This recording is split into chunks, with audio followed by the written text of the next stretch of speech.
पहली कैबिनेट में लोकसभा की तैयारियों को लेकर प्रहलाद पटेल ने कहा है कि लोकसभा में 29 में से 28 सीट हम जीते हुए हैं, एक सीट बाकी है। उसको जीतने का संकल्प इस बार हमने लिया है।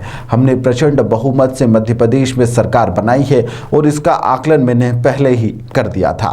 इसके साथ ही उन्होंने कांग्रेस के सांसद राहुल गांधी की न्याय यात्रा पर भी निशाना साधा है। उन्होंने कहा है कि जिसकी साख खत्म हो जाती है वह कुछ भी उपक्रम करे किसी काम का नहीं आता।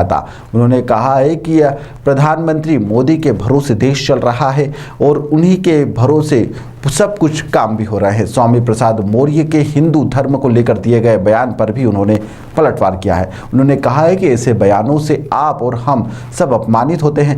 आज़ादी के नाम पर जो मजाक उड़ाने की इज्जत मिली है, हम सबको उस पर विचार करना होगा।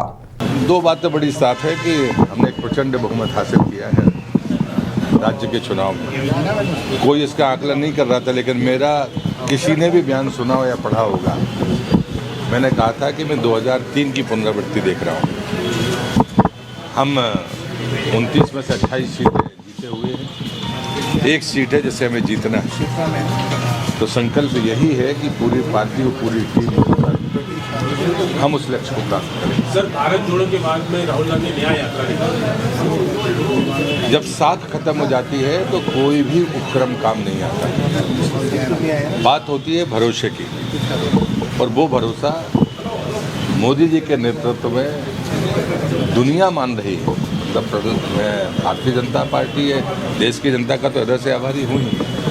मुझे 2024 को लेकर भारत का जो नौजवान है वो जानता है, जो गरीब कल्याण की एक बड़ी जमात देश के भीतर है, मोदी के उन प्रयासों के प्रति वो उनसे सीधा जुड़ा है।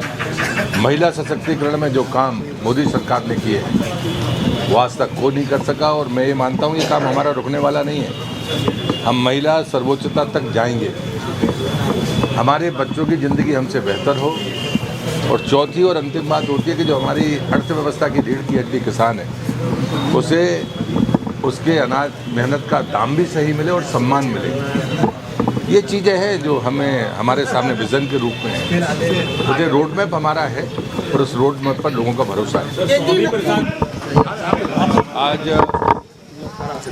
मेरे आराध्य परम पूज्य श्रीवास्तव जी, जिनने मुझे सोते से जगाया और मुझे ये जीवन दिया, जिसके कारण आज मैं निष्कलंक जीवन या आरोप मुक्त जीवन जी पा रहा हूँ। उनका अवतरण दिवस था, तो मैं कल रात से एक पथिक के नाते ओमकारेश्वर में अपनी सेवाएं दे रहा था। सपरिवार हूँ अपने उन सभी मित्रों के साथ जो मेरी तरह ही लहसुन प्याज का त्याग करके आहार का संयम लेकर सार्वजनिक जीवन में हैं। कोई व्यापार में होगा, कोई राजनीति में होगा, कोई सामाजिक कार्यकर्ता होगा। वही चंद लोग जो मेरे आराध्य परम पूज्य श्रीवास्तव जी कुछ दाने फेंक कर गए थे, वो आज वृक्ष बने हैं, उसमें एक मैं भी हूँ। और मैं धन्यवाद देता हूँ जायसवाल जी को कि उन्होंने हमको जो आतिथ्य दिया, और उस नाते एक पारिवारिक भाव से आज मैं यहाँ पर हूँ। आप यहाँ पर हैं, मैं इंदौर के मीडिया कार्यों से धन्यवाद करता हूँ।